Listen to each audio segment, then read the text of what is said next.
Está começando mais um podcast do Hair Group Medical, onde a gente está falando sobre queda de cabelo. É um assunto que interessa muita gente. E o nosso convidado fixo aqui, nosso praticamente co-host, é o Dr. Jonas, né, que está explicando, está desmistificando um monte de paradigmas, quebrando realmente barreiras aí para você que está interessado ou para você que tem pouca telha assim igual eu. Ele está até aqui quase, viu? Vamos ver se nesse episódio ele já começa a me convencer a fazer um transplante. Porque realmente é algo que eu não levava em consideração há muitos anos já. Quando eu era jovem e quando eu comecei, porque eu tinha cabelo, né? Tinha bastante cabelo quando era... como a gente falou naquele outro episódio lá, né? Eu tinha cabelo, dava até para colocar ali um elastiquinho aqui, fazer um rabinho. Era meio surfistinha, sabe? E aí começou a cair o cabelo, as entradas começaram a aparecer, eu comecei a me preocupar. Naquela época, eu acho que eu usei um monte de coisa. Eu comecei a usar shampoo, comecei a usar 17, 18 anos, acho. Começou cedo. E eu comecei a usar um monte de tratamento, minoxidil. Aí eu tinha um primo que era farmacêutico. E ele falou, tem isso aqui. Aí ele meio que usava eu de piloto com os remédios lá na farmácia. Lá. Mas nada dava certo. Aí eu desisti mesmo, larguei mão disso. Falei, não, vou assumir, se cair, que caia. Você chegou a tomar finasterida, não? Não lembro se eu tomei. Eu tomei muita coisa, doutor. Às vezes você tomou e não sabe. Às vezes eu tomei e não sei. Porque... isso também vem de quantos anos? Sempre foi esse... A finasterida já tem bastante tempo. Finasterida, sempre foi esse componente? A finasterida já tem... Fenasterina. Finasterida. Finasterida. A finasterida era um remédio que era usado para próstata, né? Ainda é usado, né? Só que a dose é diferente. Mas era usado para próstata.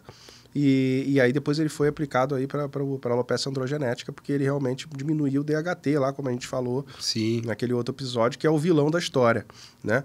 Então o finasterida já tem bastante tempo. O minoxidil um pouco menos, e antes, no começo, ele era usado em solução, né? E hoje em dia a gente usa o minoxidil via oral também, que é muito bom, funciona comprimido? Bastante. Comprimido. Comprimido. De uns 5 anos para cá ganhou bastante força aí o comprimido. Então assim, não tem idade para procurar um tratamento capilar? Quanto mais cedo, melhor. Quanto mais cedo, melhor. Não tem a partir de... Porque o melhor tratamento é a prevenção, né? Sim. Então, se você sentiu que tá... Primeira coisa, olha para sua família. Né? Se a sua família tem muita gente... Tem muito careca... E você logo cedo está percebendo que está aumentando as entradas ou o cabelo está ficando ralinho, já vai. Já vai porque você tem como frear. Eu tenho amigos pessoais que têm história familiar de calvície grau 7, que estão com cabelo até hoje, tomam finasterida ou dutasterida aí há mais de 20 anos.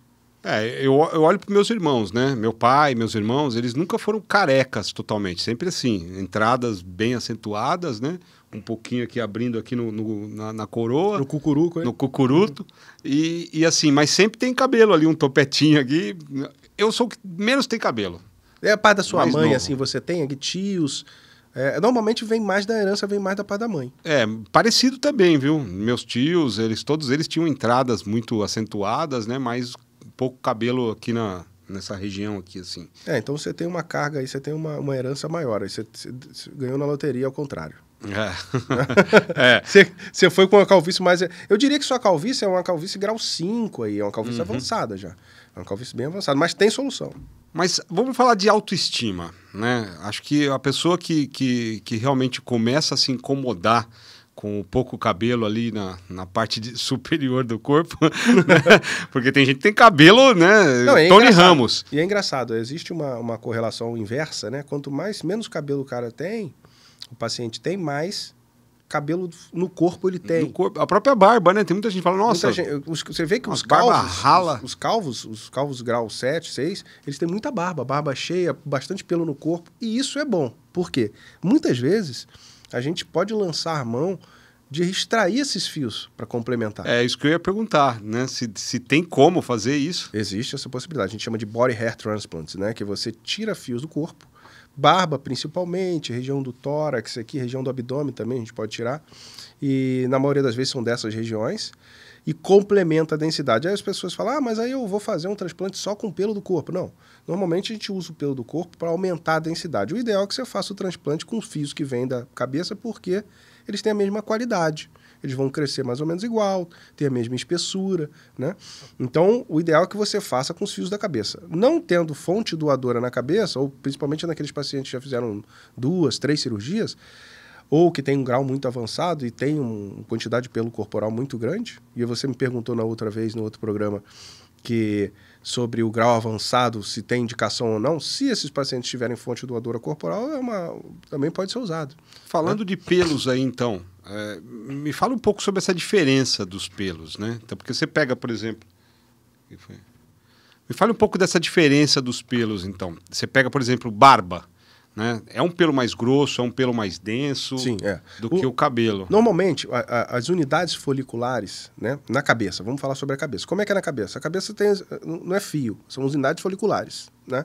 A unidade folicular, às vezes, sai 3, 4 fios pela mesma unidade. Então, é um buraquinho que a gente chama de ósteo folicular, lá na pele, e de lá saem 2, 3 fios, né? Na maioria das vezes, 2, tá? Na barba, os fios são mais grossos e ali sai no máximo 2 fios. Na grande maioria, 1 fio só, mas o fio é bem mais espesso. Por que isso? Porque tá tão próximo aqui do cabelo, ficaria estranho né? Também, que é cabelo aqui na... É uma característica, os fios nessa região elas são mais grossas e no corpo ao contrário, né? O corpo ele tem um fio mais fino. Então, onde tem um fio mais grosso é na barba. A barba é onde você tem um fio mais espesso. E quanto maior a espessura, melhor a cobertura. Né? Uhum. Então, se você mistura ali esses fios, quando eu digo misturar, colocar um transplante entre os fios da cabeça para aumentar a densidade, isso funciona muito bem, se bem feito. Você não pode pegar uma área da cabeça e transplantar só fios do corpo, porque vai ficar uma área totalmente diferente do restante. Então, é o que a gente chama ali para camuflar, a gente distribui isso ali de uma forma ordenada para que ninguém perceba. Depois que os fios crescem, ninguém percebe, né? Porque ele fica ali escondido. Agora, você pega também tipos de cabelo, né? Então, você tem cabelo liso, você tem cabelo ondulado, tem cabelo, né? Como fala assim... Loiro, branco. Loiro, branco, pichain, né? Sim. Aqueles cabelos bem... Cabelo crespo. Né? O transplante é a mesma coisa, o mesmo procedimento, ele também sai 2 fios, é tudo igual. É a mesma coisa. A gente tem o cabelo mais denso também, né? Sim, o que acontece? O cabelo crespo, você tem um pouco mais de dificuldade técnica para extração. Né? Quando a gente faz a técnica FUE, a gente usa um cilindro de menos de 1 milímetro para encaixar ali o fio saindo e fazer uma perfuração na pele para depois extrair com uma pinça. Quando você tem um cabelo crespo, normalmente ele é muito ondulado e lá embaixo da pele ele também ondula. Ele faz uma curvatura lá. E aí, quando você entra, você tem que tomar esse cuidado de seguir essa ondulação para evitar que você transeccione ele. O que é isso? Cortar ele ali. Corta a raiz e às vezes você perde o cabelo. Então, tecnicamente é mais difícil. Mas assim, aí ele fica a pontinha torta, fica para dentro. Você perde aquele folículo e você vai precisar dele lá em cima, né? Então, tem que tomar... A dificuldade técnica é maior, mas em compensação a cobertura é maior. Quando você tem um fio mais grosso, ele cobre mais. Uhum. Você precisa de 2 fios finos, um grosso equivale a 2 finos. Já dá uma completada. Então, ele cobre mais, em compensação. Mas tecnicamente é mais difícil. Tecnicamente é mais difícil fazer a cirurgia. Agora, essa extração dos cabelos ali, né, com folículo, com tudo, dói? Não dói. A gente faz uma... Como é que a gente faz a cirurgia, normalmente? A gente faz uma cirurgia com anestesia. A gente faz um bloqueio anestésico.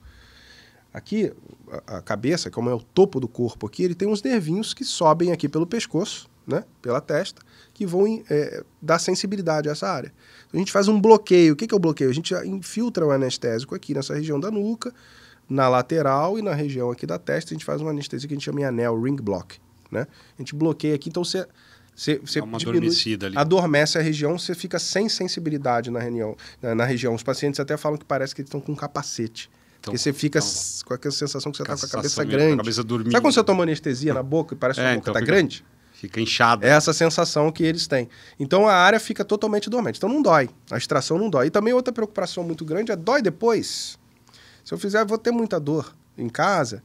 A gente normalmente nem prescreve analgésico, tá? Isso é muito variável. A maioria dos pacientes, mais de 90% dos pacientes, não sente nada. Nada, absolutamente nada. O principal queixa no pós-operatório é de coceira. Porque sempre que está cicatrizando, você tem uma proliferação celular, libera histamina, isso gera coceira, né? E aí, pode coçar? Normalmente não, nem na área doadora, nem na receptora. Então a gente passa botar um cone dos cachorrinhos. Eu falo para os pacientes o seguinte, usa uma tática, engana o cérebro. Quando você está com uma coceira aqui, você coça aqui, ó. Coça embaixo que você dá uma enganada no cérebro. Você... Vai E outra dar coisa que funciona é hidratar bem. A gente dá, quando o paciente opera, ele recebe um kitzinho, um necessaire com tudo que ele vai usar.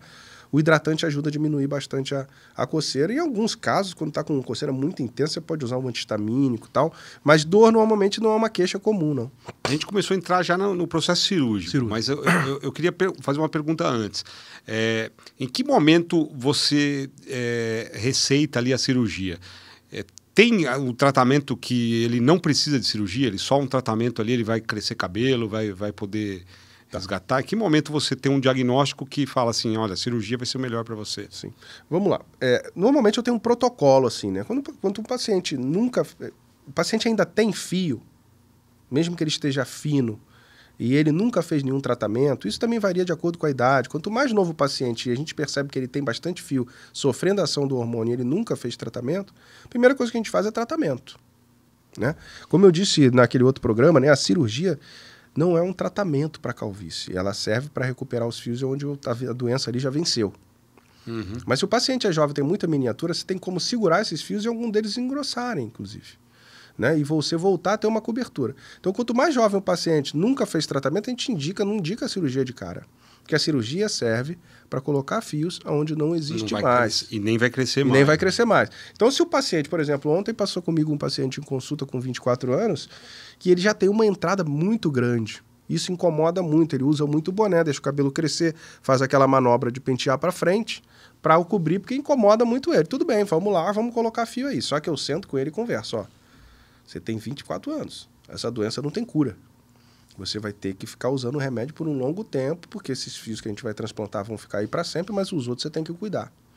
E aí explico toda aquela coisa que eu te falei, né? Que você tem um limite na área doadora de extração, porque e você tem que ficar em cima, para o paciente ter disciplina em casa.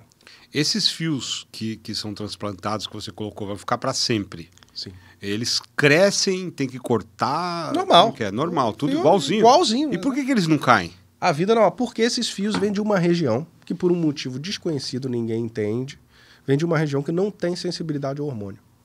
Como eu falei da outra vez. Você comentou da outra Isso, aquele paciente que tem um grau máximo, ele ainda mantém esses fiozinhos aqui e aqui. Agora, os outros, do mesmo lugar onde você tirou para colocar, né, nesses...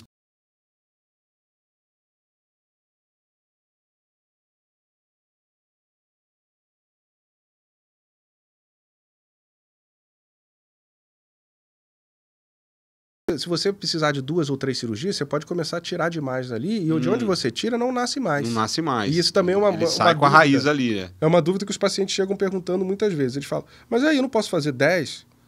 Se eu encher o saco de tratar, não posso ficar sem tratar e fazer uma cirurgia a cada 2, 3 anos? Não, porque vai ter uma hora que não vai ter mais de onde tirar. Não vai ter mais de onde tirar. Por isso que é importante o tratamento. Aí você tem que tirar de onde você pôs e colocar de volta, não funciona, né? Não dá. A gente já fez algumas cirurgias corretivas, né? Com a proliferação endoclínica, você vê muita gente inexperiente fazendo cirurgia e aí você tem alguns erros na técnica, né? Então outro dia chegou um paciente pra gente com um fio implantado ao contrário, com uma linha muito baixa aqui, fazendo uma curvatura. Normalmente no homem a gente não tem uma curvatura lateral, né? Aqui nessa região das entradas, tem uma angulação posterior aqui, né? Uhum.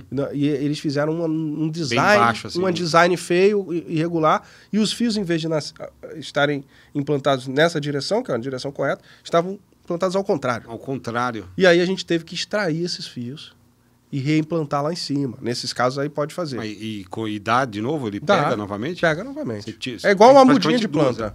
Você pegou a mudinha ali, tirou e colocou. É igual uma mudinha de planta que você plantou a planta aqui, você transporta ela para outro lugar e você pode transportar para outro depois e pega. Se você irrigar direitinho e cuidar, ela vai. Essa irrigação, como é que funciona? A irrigação que eu brinco é o tratamento, né? Você tem que... Em relação aos fios transplantados, eu sempre falo isso também. Os fios transplantados, você não tem que se preocupar tanto com eles. Porque, como a gente disse, ele nunca vai atrofiar. Você tem que tomar cuidado dos outros. Dos outros é que vão atrofiar no futuro. Então, esses você tem que jogar ali o adubo. Né? Uhum. Essa plantação, essa irrigação é nessa região. Porque eles vão sofrer ali atrofia no futuro se você não fizer nada. Agora, tem muita gente que procura também prótese. Né? Então, procura lá a prótese é a peruca mesmo, peruca, ou tem uma diferença? É a peruca. É a peruca. É que assim, tinha aquela peruca que você só encaixava ela com elástico, você puxava, ela saía. Quase uma touca, né? Isso, quase uma touca. E a prótese, que é colada. Ela é colada mesmo. Sim. Você pode